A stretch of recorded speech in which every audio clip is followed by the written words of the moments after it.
Anyone out there in internet land remember Hooked on Phonics? I don't know, I just saw a billboard when I was driving to the gym and it said, we'll get you hooked. And I don't know why, it just reminded me of Hooked on Phonics. If you're not an old fart like me, in the early 90s, there used to be these commercials that ran incessantly about a company called Hooked on Phonics that was like, I guess it was like a set of tapes that would help your kid learn how to read. Like they were making sure that you weren't illiterate. And at the end of the commercial, basically the commercial was just like a kid reading the commercial from a page to kind of like prove that the product works.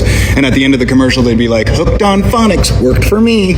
And then sort of like the interesting thing was these commercials ran so incessantly, and because it was about, people not being able to read, that's what the product was, geared towards. They sort of became synonymous with like being stupid or like doing something stupid. So like if you were in school and like, I don't know, you dropped something or you said something incorrectly or you misspoke or stuttered, somebody would always say, Hooked on Phonics, worked for me. Sort of became a schoolyard bullying shorthand for just like calling somebody dumb. And that whole sentiment was pretty ubiquitous. I was a child actor at the time, and I remembered the company had a problem casting actors to be in their commercials because of how, the people were treated. It's one thing to like be in a Pizza Hut commercial. Your schoolmates would still make fun of you for that, but it would be a whole nother thing to be in a Hooked on Phonics commercial.